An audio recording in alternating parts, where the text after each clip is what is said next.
All right, guys, let me catch up to you. So right in the middle of all of these, I can put what? Well, sure.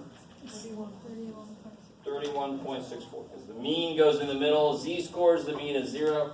In this case, the mean minutes is 31.64. Now, where's 27.2? Below that. So I'm going to change that to a z-score, and then I can look up the area. So that first one is just a nice, normal, just make a z-score, look up the area, you're done. Okay, so how do I change that to a z-score?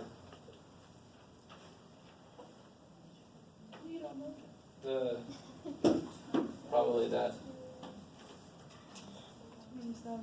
Yeah, 27.2 minus the mean.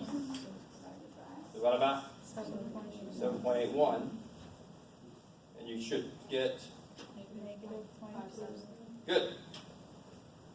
Don't cut it and say it's negative 0.56. No, you get around that sucker. Now, if you look up negative 0.57,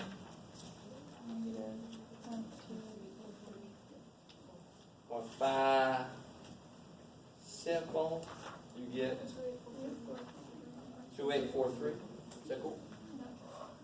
No? Yes?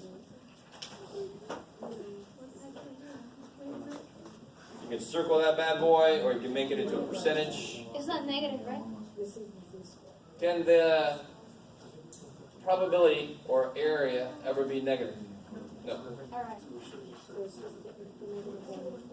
Why can z-scores be negative? Why can z-scores be negative? What does that negative mean for a z-score? It's below the mean. I like it.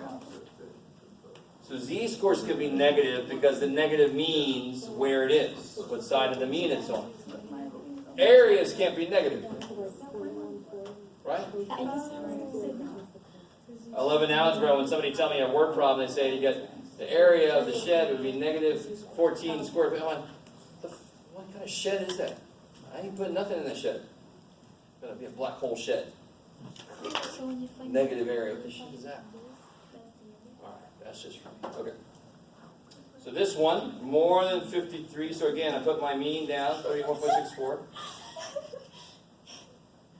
You guys can find joy in anything. That's the word I chose to use. And then, what do I do next?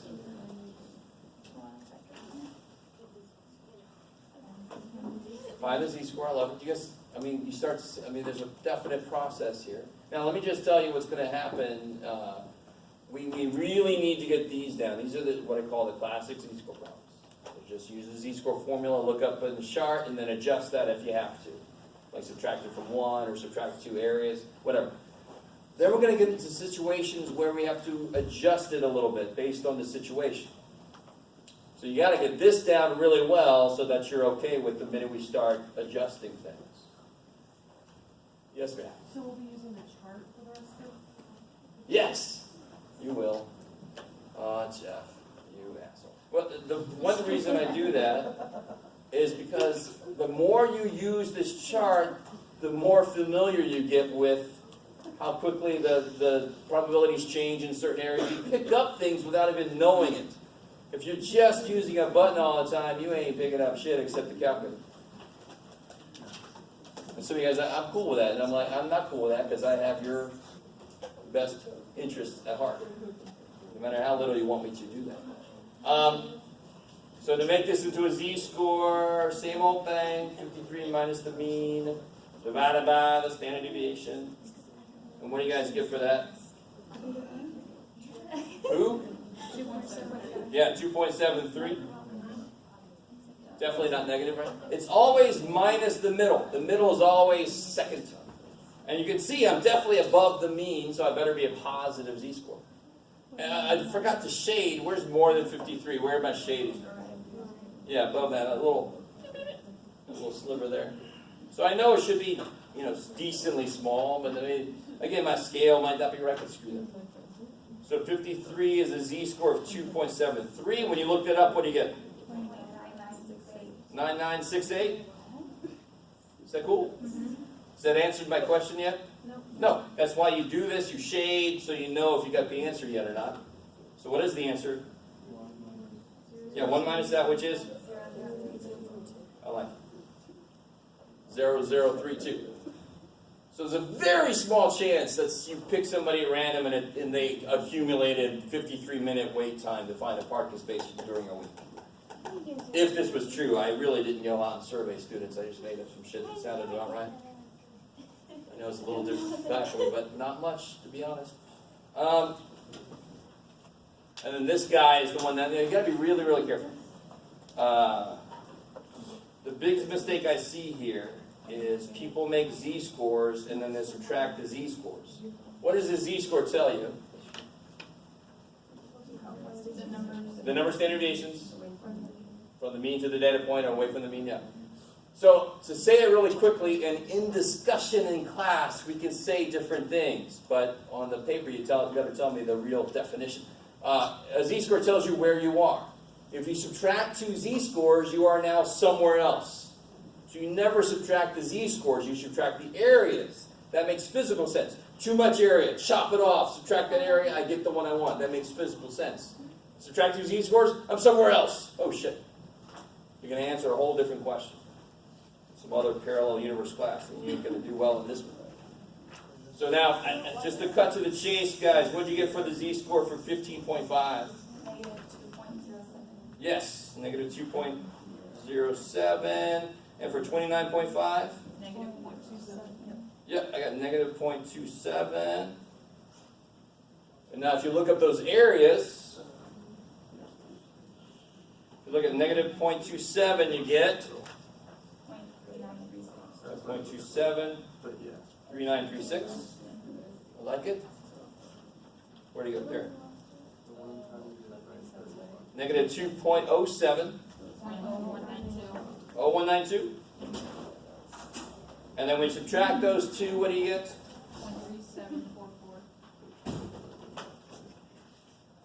0.3744. Yay.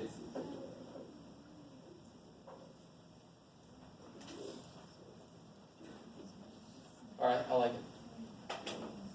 Now I can't stop you. If you do know like some buttons to push that just gives you that number, it's a great way to check your work. But you better not frickin' say, I pushed this button. I have people doing that in the homework, and you are redoing that shit. Right? It's never a valid answer to me to say, well, I pushed this button and got this. No. That's not work. It is. Yeah, it is work. No, shut up. All right. We saw one like this earlier. Up here, but I got one extra step that I have to do after I get the z-score. I've got to change it back into a time. So let's see, where's the 14th percentile? Yeah, it's down here. It's supposed to only have 0.14 in it, so it's got to be a little tiny sliver. How do I get that z-score for that? What do you guys get? Look at 0.14. There's one that's really close. Yeah, 1.08.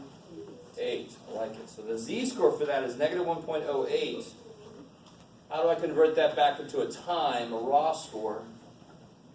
I'll use this bad boy, the opposite of the z-score. So the raw score is the mean plus z, and the z is negative, so it's like negative 1.08 times 7.81, the standard deviation. So I want to start at the mean and go down this many steps. Makes physical sense. It's scary. No. Somebody says no, it doesn't, Jeff. What's up? You gonna hold on to it? All right. It's your choice. What did I do? I just plugged in what I know. I know the mean. I know the standard deviation, and we just figured out the z-score. So what do you guys get when you plug that in? I see a lot of people that I think have questions, so feel free to ask. What do you guys get when you do that? Nobody wants to tell me. Yes, 23.21. Sure, I can accept that rounding. 23.21. That's not a decimal. Make a big ass 3. There you go. 23.21 minutes. We're gonna doctor if we don't put like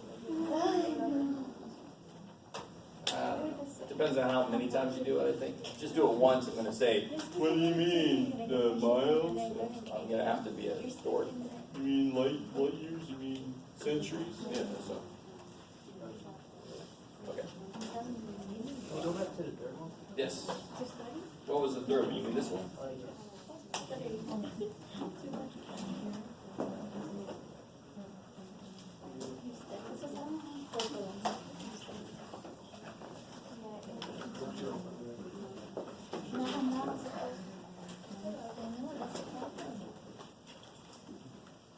So you got any questions from that handout?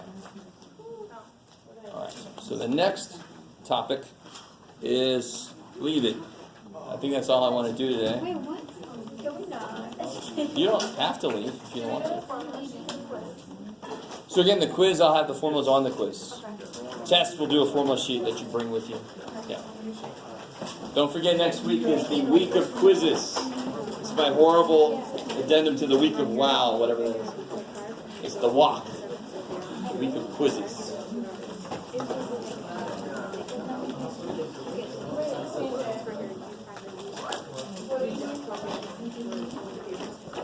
Andrea Castillo, are you out there? Yes. Yasmin Mohammed, Cindy Quesada, Senado Search Party.